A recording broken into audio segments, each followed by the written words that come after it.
Hey tech fans, coming up on Mackie Tech, we're installing a Raspberry Pi 5 into the Argon 1 version 3 NVMe case, complete with an M.2 NVMe Drive. The Argon 1 series is one of the most popular Raspberry Pi cases thanks to its full-size HDMI outputs and built-in support for NVMe storage. So first we'll do an unboxing of the Argon 1, assemble the Pi in case, and attach the NVMe and see if it boots up. Okay, so starting with opening up the box, we have the case itself as well as our instruction manual. And this is the Argon 1 version 3. We have our plastic bag of accessories, which we'll get to. We have a HDMI power section that we can gently remove.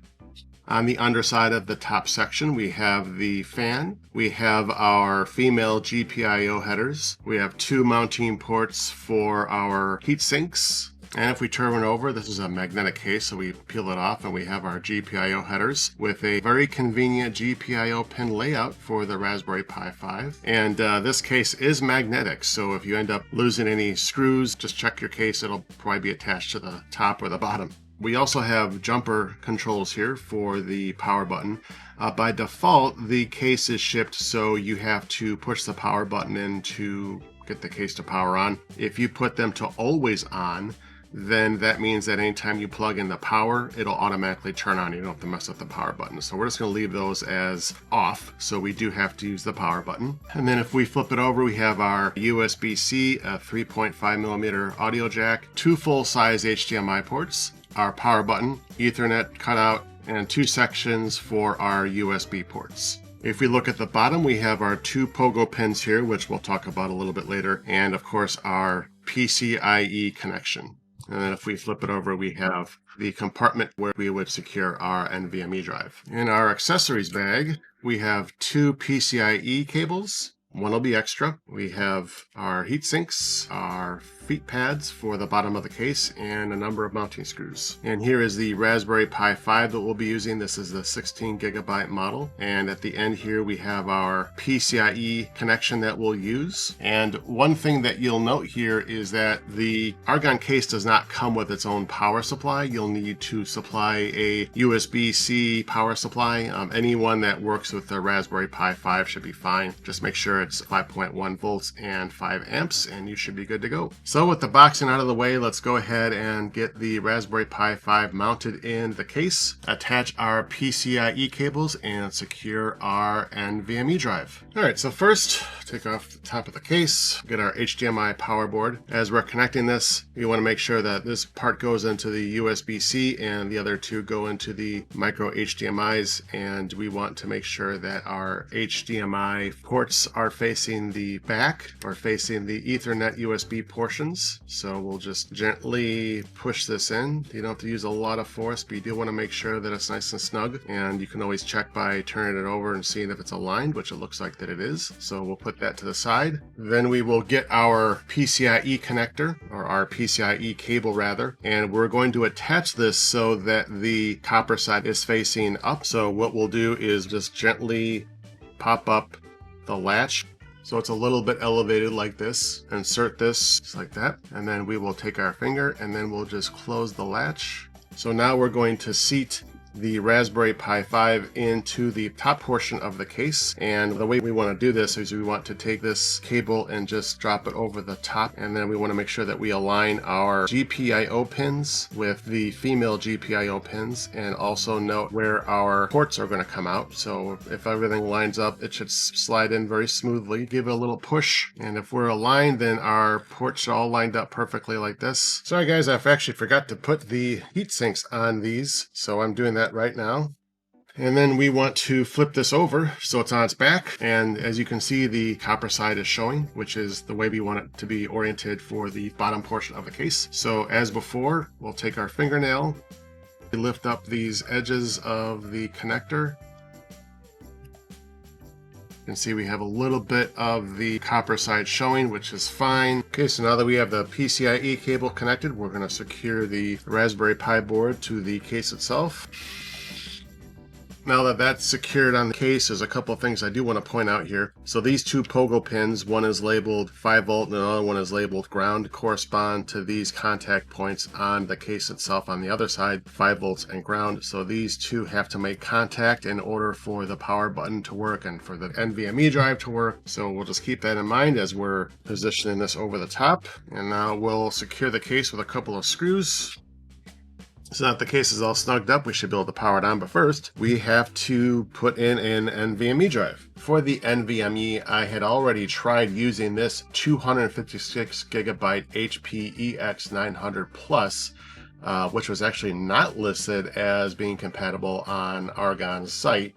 But it was the only spare drive I had on hand. But during testing, it wouldn't boot into the OS and kept dropping me to this busy box prompt, which basically means the system couldn't find or perhaps mount the root file system of the NVMe to continue the booting. I tried resetting the drive, reflashing the OS, and modifying the bootloader configuration. I also checked the EEPROM version, which needs to be at least 2024 to support NVMe booting. Mine was already up to date, so it was clear that I needed a different NVMe drive. So I ended up overnighting this 256 gigabyte Western Digital SN740, which is listed on Argon's compatibility list. You'll note the form factor is a slightly shorter length of 2242 versus the HP's 2280. I then proceeded to flash it with the Raspberry Pi OS, swapped it in, and it booted up like a champ during testing. So this is the drive that we'll be using for our build today. So we will go ahead and untape this, and we'll take off these screws. And here is our heatsink for the 2280 version, but that's a little big, so we're going to use a different heatsink that I happen to have on hand. So we'll just pop that on there like that, and we'll take out this screw that's already in there. So we'll pop this in. Just so you know, when I first did the testing, there was a offset that was screwed into the top for the 2280 that I had to unscrew and secure down here for my 2242. So that's why that was in there. So we'll put this back on. All right, that is all secured and that is all put together. So now we'll plug in our HDMI cable, our USB-C for power, attach our keyboard mouse combo, and see if it'll boot. Okay, so the Raspberry Pi is booting up for the first time, and that was pretty quick. So here we are in the Raspberry Pi OS, 64-bit, and I do believe that this is Trixie. And we're going to bring up a terminal, and we'll do an LSBLK-P, and we can see that we have our NVMe drive right here, and we have a partition for the boot, and everything is hunky-dory. And let's go ahead and check what version of Raspberry Pi OS we have with the LSB, I believe it is, _ release -A, and it is Trixie. So cool.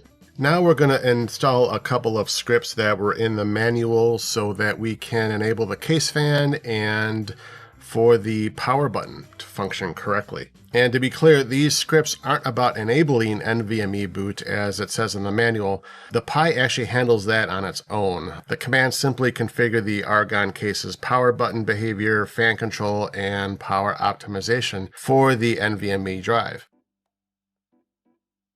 And we'll do one more command from the manual to get everything up and running for the case itself. And then we'll do a reboot one more time. So now that we have the fan working, I wanted to do a couple of tests to see if our cooling would be impacted. And right now I'm doing a sysbench test for 5 minutes. And I am running a YouTube video in 1440.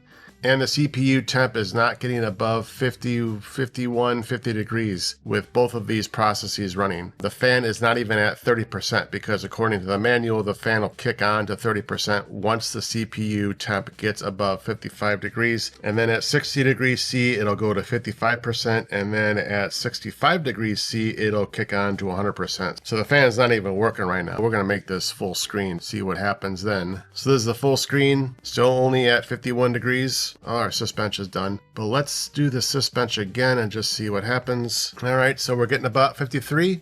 Yeah, I mean, we are dropping some frames here and there, but overall it's doing pretty well for being at full screen at 1440. So we'll stop that test. So our fan is actually quite efficient. We got the SysBench test running. We had the YouTube video running at 1440. So everything is still working great. So that is the build, ladies and gentlemen. We've got the Raspberry Pi 5 tucked into our Argon 1 version 3 case, and we have access to our full-size HDMI.